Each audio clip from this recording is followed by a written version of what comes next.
Bonjour tout le monde et bienvenue à notre élevage de guêpes, de frelons et autres bêtes qui piquent en tout genre. Vous allez bien sûr comprendre pourquoi je vous dis ça. En fait, pour l'instant, nous sommes bouffés des guêpes, des frelons, qu'ils soient européens, qu'ils soient asiatiques, mais je pense que tout le monde s'en est rendu compte, hein, c'est vraiment une calamité cette année. Je fais mon maximum pour pouvoir continuer à travailler en toute quiétude, mais franchement, c'est assez infernal.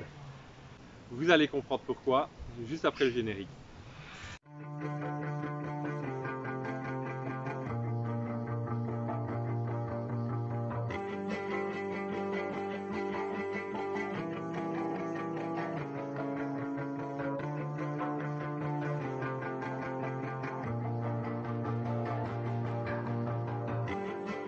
Tout pour permettre au vernis de sécher, parce que les abeilles n'aiment pas ce goût-là.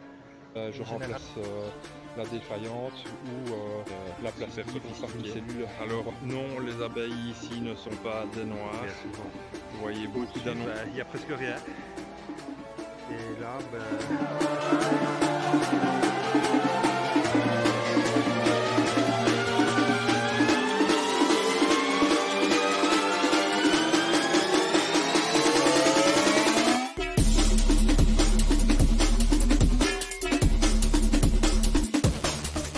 Certains disent que l'abeille noire est agressive, mais en fait je peux vous prouver que non, c'est pas du tout agressif.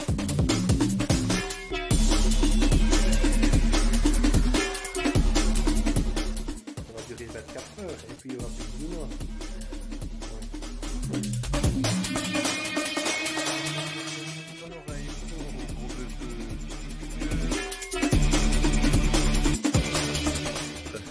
Nous sommes le 23 février et il semblerait que la tempête ramené du pollen. On les voit notamment dans les crocs. En fait, la semaine passée, pas l'agressivité, pas du tout. Demander tout le candy que j'ai préparé.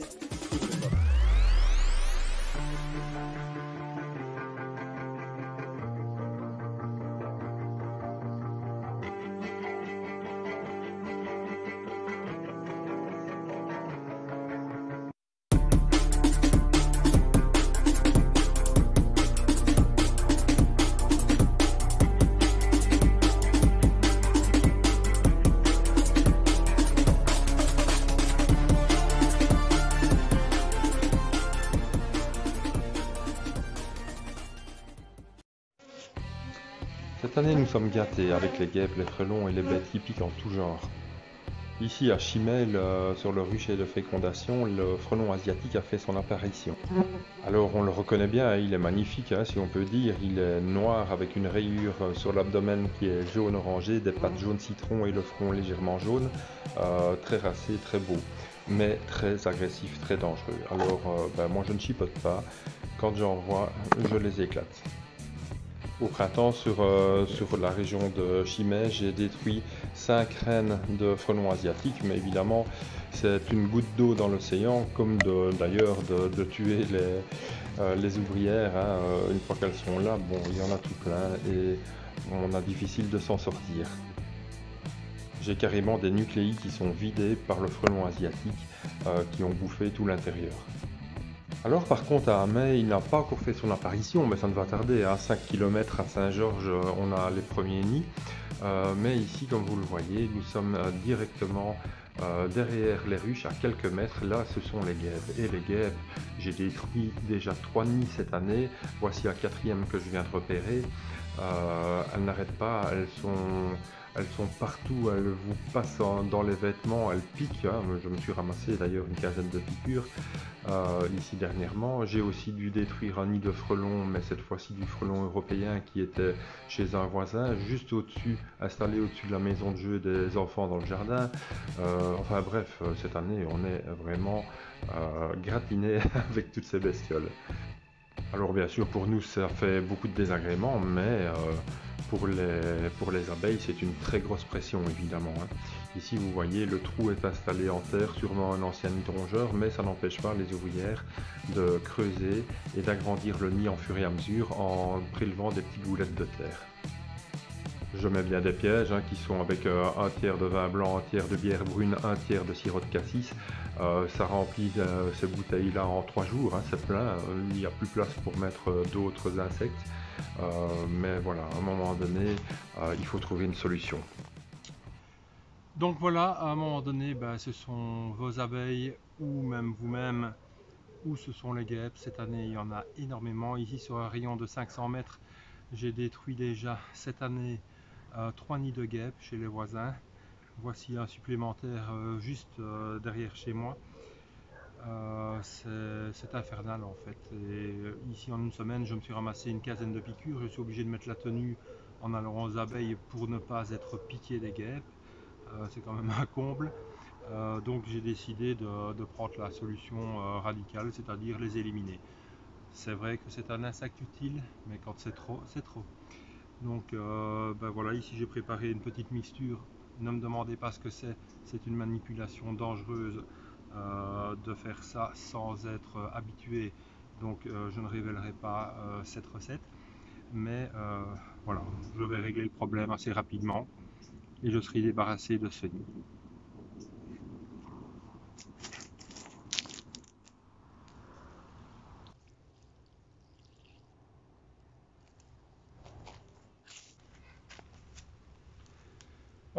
Voilà qui est fait. Donc voilà, dès maintenant, on ne voit déjà plus rien qui sort. Quelques retardataires qui rentrent, on est à la tombée de la nuit. Mais demain matin, c'est certain, il n'y aura plus rien. Voilà. J'aurai plus qu'à reboucher le trou, bien le tasser, remettre de la terre dessus, une pierre, et ni vu ni connu. En tout cas, je n'aurai plus qu'à reboucher ce trou pour empêcher d'avoir d'autres insectes qui vont dessus. Mais j'en suis enfin débarrassé. Cela dit, ce n'est pas un produit dangereux pour la nature, ce n'est pas un produit dangereux non plus pour l'être humain, mais pour les guêpes, oui. Bon, allez, cela dit, nous n'allons pas rester uniquement sur la focale guêpe et frelon. J'avais fait un reportage il y a un petit temps sur l'agrandissement des colonies, donc les ruchettes comme je viens de les présenter juste avant. Les ruchettes en polystyrène qui sont destinées à faire de futures colonies. Bien, ça démarre bien souvent en début d'année avec 2 cadres, une cire gaufrée et une cellule royale prête à naître. Et puis après, il faut les mener à s'agrandir jusqu'à ce qu'elles deviennent une colonie à part entière, prête à passer l'hiver. L'accompagnement et le développement des essaims sur cadre est quelque chose de très important. Le suivi ne doit pas être épargné. En général, en avril-mai, on va commencer avec 2 cadres de couvain, une cire gaufrée, une partition et une cellule royale prête à naître. Un peu plus tard dans l'année, au lieu d'avoir une cellule royale, l'idéal est d'avoir des reines jeunes mais déjà en ponte.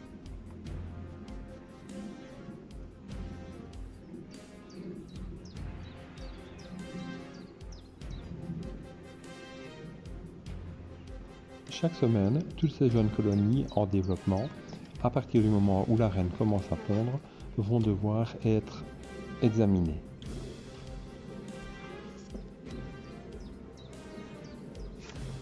Pour les colonies en développement qui sont issues d'une cellule royale qui est née, nous allons devoir repérer la reine à partir du moment où elle pond et la marquer. Pour les autres, nous allons vérifier que la reine est toujours là. Nous devrons vérifier qu'elle pond très correctement, que son couvain est beau et exempt de maladies. Quand ces premières ouvrières vont naître, nous devons, après quelques jours, commencer à vérifier la douceur, la tenue sur le cadre, la tranquillité. Ce sont tous des critères de sélection qui font qu'on gardera cette reine ou pas. Et bien sûr, une fois que tout ça est vérifié, nous allons devoir amener cette colonie à se développer beaucoup plus et construire des cadres. Pour ce faire, nous allons placer des cires gaufrées et à partir du moment où le couvain commence à sortir en abeilles, en principe, on peut se permettre de mettre une cire gaufrée par semaine. Alors aujourd'hui, j'ai mis ma combinaison, mais Le temps est à l'orage, il ne va pas tarder à pleuvoir, j'entends que ça gronde au loin. Les abeilles sont un peu plus nerveuses, on doit utiliser un petit peu plus de fumée que d'habitude et la protection est quand même de rigueur.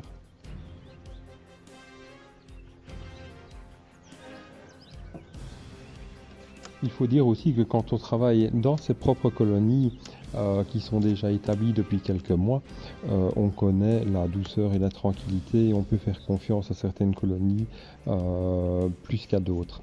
Ici, ce sont des essaims dont on ne connaît pas encore grand-chose, si ce n'est que c'est une reine qui pond depuis quelques semaines. Donc la population, ça reste toujours un petit peu un mystère, hein. Ça peut être très doux, ça peut être aussi très agressif. Donc c'est un petit peu la loterie, hein. Même si on élève sur des abeilles qui viennent de colonies très très douces à l'origine, il y a toujours cette part d'inconnu, cette part de fécondation naturelle qui peut souvent être très intéressante, mais qui parfois peut être désagréable.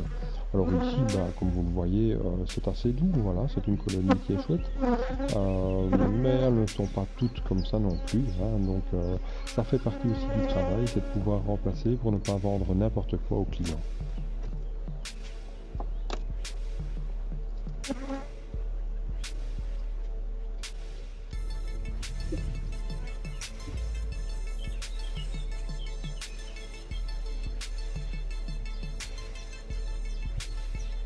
Lors de mes visites, je dois aussi m'assurer que l'abeille est bien conforme à de l'abeille noire, hein, ne plus que visuellement. Avoir un tomatum qui est assez étroit, une abeille bien trapue, bien noire, avec un couvain qui est centré, du pollen tout autour de ce couvain qui fait alurer sur le dessus avec les réserves directement au-dessus du pollen, donc réserve de miel. Donc ça, c'est des caractéristiques de la noire. Alors ici, comme vous pouvez le voir, voici encore la reine. Il est important de vérifier à chaque fois cette reine, car certaines, dans leur jeunesse, commencent parfois à bien pondre. On trouve que c'est extraordinaire, un beau couvain, et puis tout à coup, ça disparaît ou ça devient bourdonneux.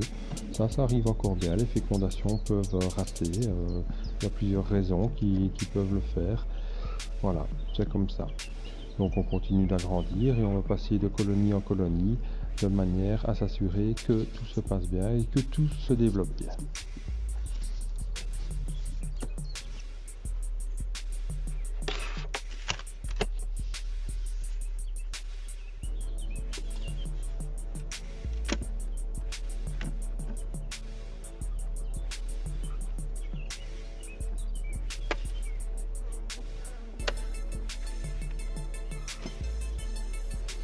Alors ce cadre, c'est un nouveau cadre qui a été introduit il y a un peu plus d'une semaine. Il est bien construit et déjà rempli de couvains, mais il commence à se remplir aussi de pollen et de miel.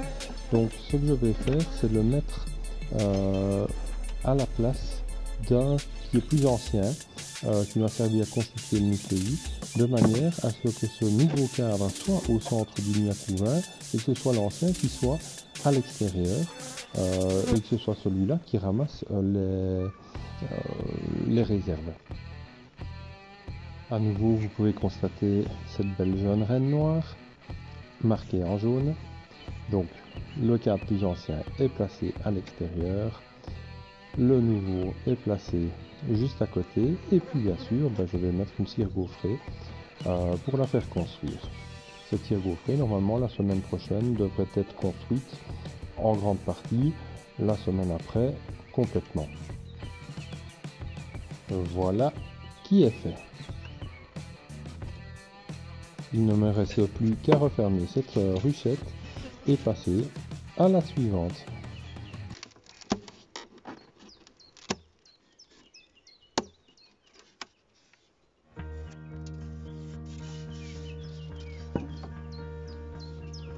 Bon, ici c'est une toute petite colonie, hein, juste sur 3 cadres pour l'instant, donc la reine pond depuis peu.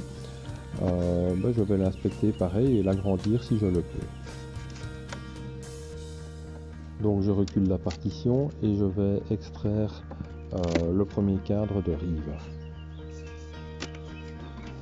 On peut dire que c'est assez prometteur hein, quand on voit ce beau couvain avec par-dessus la bande de pollen puis celle de miel. Ça se présente plutôt bien. Donc maintenant je vais pouvoir introduire à la place, dans le trou manquant, une cire gaufrée. Comme ça la colonie va pouvoir continuer de s'agrandir. D'ici 8 à 10 jours, normalement la reine pourrait avoir commencé à pondre dedans.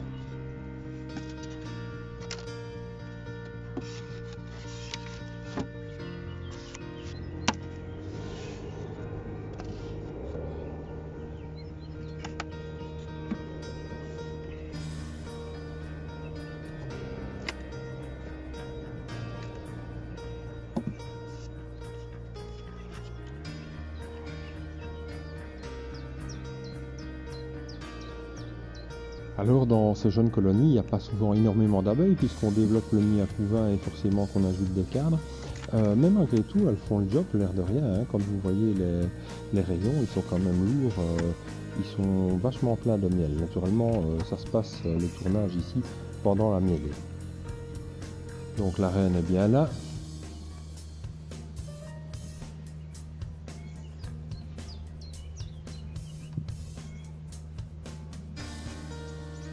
Donc évidemment, oui, pas encore beaucoup d'abeilles, mais dès que le couvain va commencer à naître et que les abeilles adultes vont arriver, là évidemment ça va se développer beaucoup plus rapidement, la population va exploser. Hein. Il ne faut pas oublier, un cadre de couvain couvre environ 2 cadres et demi une fois que les abeilles sont nées.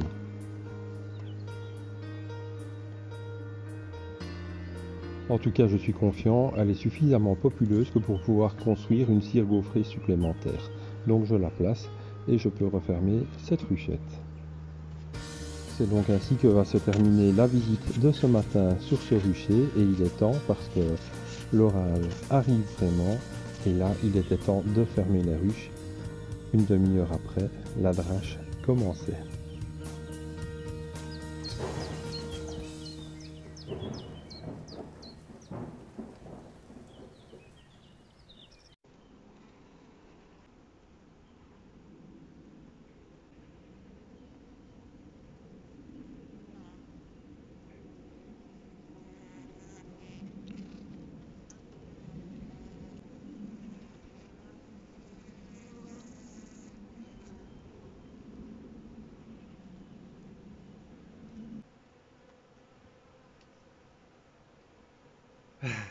Bon, c'est pas facile hein, quand on a une mauvaise vue d'arriver à trouver les larves qu'il faut pour faire un bon picking des larves de moins de 24 heures.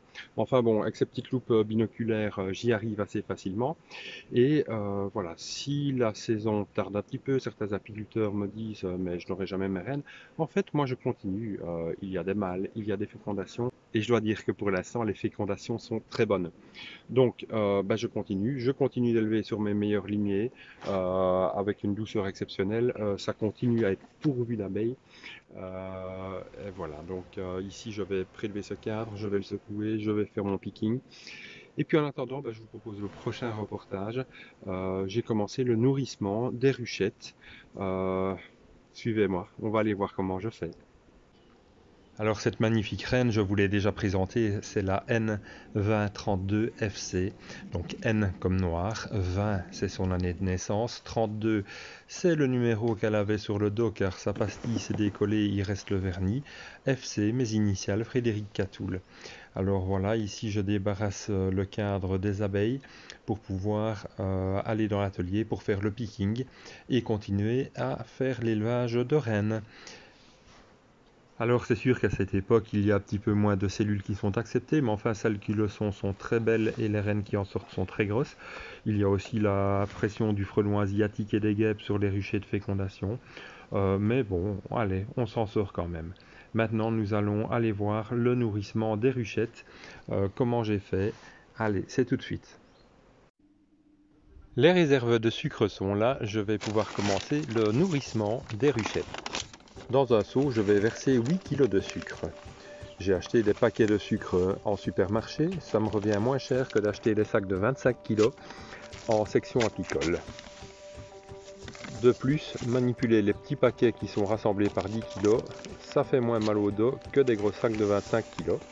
Il suffit juste de ne pas se couper les doigts avec le cutter.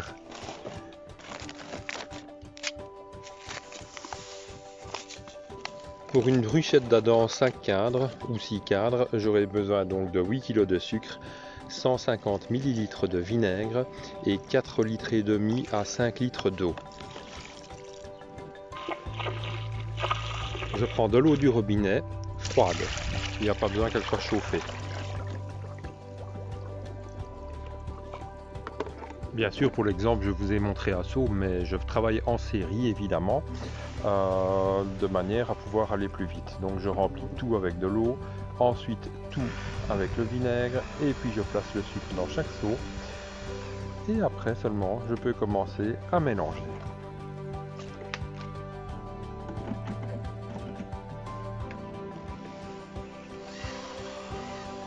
Alors le mélange se fait à froid, comme je l'ai expliqué tout à l'heure, c'est de l'eau froide et je n'ai pas besoin de mélanger pendant des heures, je mélange 10 à 15 secondes chaque seau.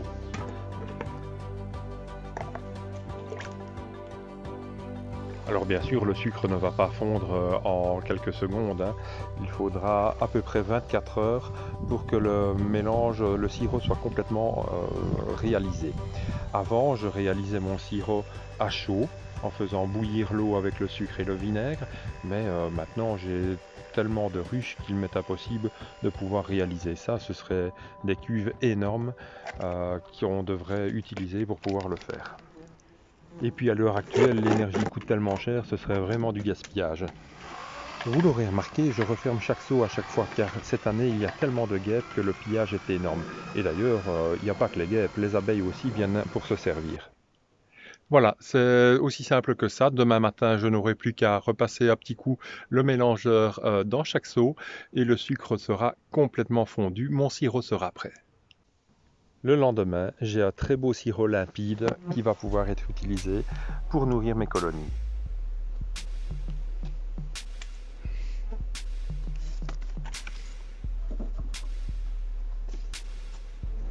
Donc je vais placer un nourrisseur en fait sur chaque ruchette. Cependant, toutes les ruchettes, comme vous le voyez, ne sont pas toujours sur 5 ou 6 cadres. Celle-ci, par exemple, c'est une que j'ai commencé il n'y a pas longtemps. Et donc, par exemple, la reine, je dois la prélever car elle est toujours encagée.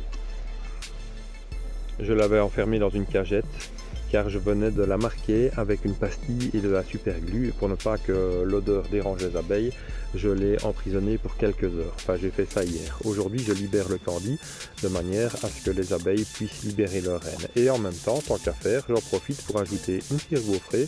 Comme ça, elle va passer sur 5 cadres. Et avec le nourrissement, en principe, même si on est tard dans l'année, les abeilles vont construire ce cadre pour y mettre les réserves.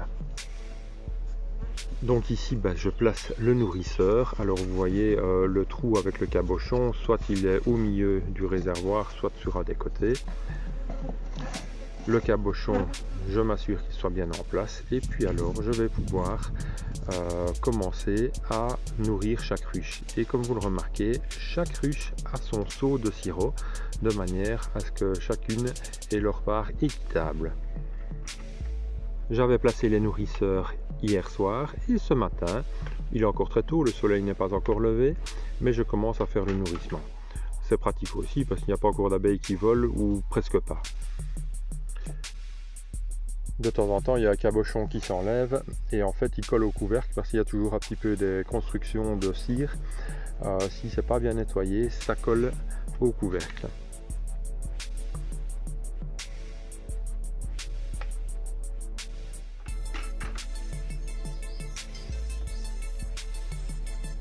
Je vais passer petit à petit de ruche en ruche, chacune avec leur sirop, où je vais pouvoir remplir une partie. Alors tout ne va pas être vidé en une journée, loin de là, mais certaines ruches mettront peut-être 2 ou 3 jours pour boire le sirop, et puis d'autres vont mettre jusqu'à une semaine. Ça dépend un peu de la force de chaque colonie et de la place aussi qu'elles ont dans leur rayon.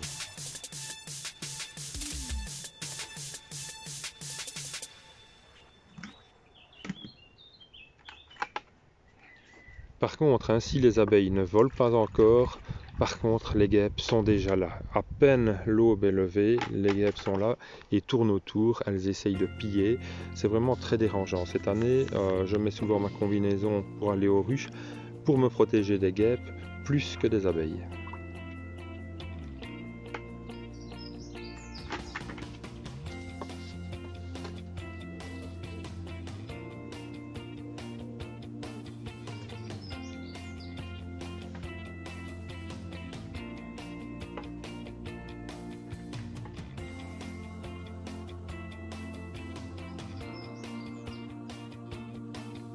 Et ainsi les jours passent et il suffit de passer près de chaque ruche et de verser le sirop pour faire l'appoint, pour remettre à niveau les nourrisseurs.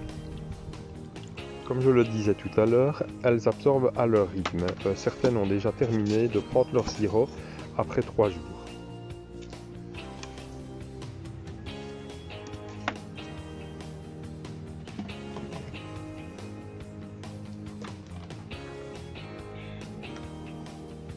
Donc je place 8 kg de sucre dans une colonie d'Adam, mais qui n'a pas trop de réserve, hein. Sinon on fait l'appoint, on en met beaucoup moins.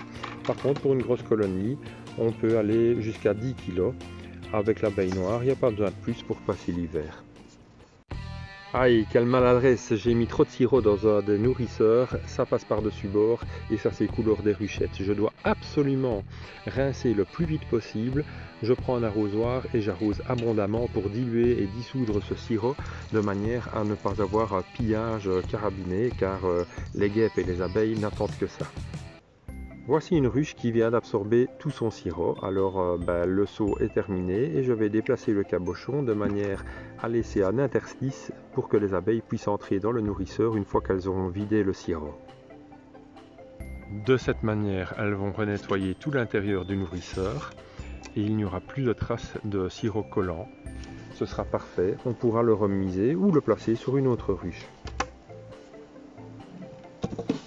Vous pouvez le constater, plus de traces de sirop, c'est complètement sec.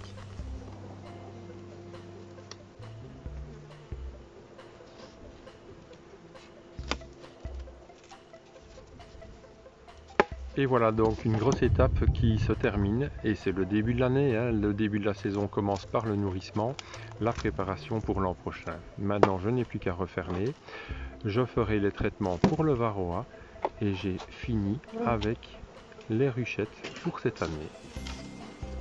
L'abeille noire étant tellement économe, je n'aurai pas besoin de renourrir ou de placer de candide tout l'hiver. C'est à mon sens une des très grandes qualités de l'abeille noire, cette manière qu'elle a d'être économe. On peut vraiment dire d'elle que c'est une abeille durable. Et c'est déjà ici que nous allons nous quitter. Alors avouez qu'il y a quand même pire comme situation que celle d'un apiculteur au travail, ou en tout cas après sa journée de travail. Je vous rappelle que vous pouvez nous rejoindre sur les réseaux sociaux Instagram et Facebook. Nous avons aussi notre site internet qui est tenu très régulièrement à jour avec le blog. Nous nous retrouverons très bientôt. Je vous souhaite une très bonne journée et pour ma part, je vais retourner un petit peu à l'eau tant qu'on a un soleil extraordinaire. Qu'est-ce que tu en penses, Cyrus? On y va? Oui.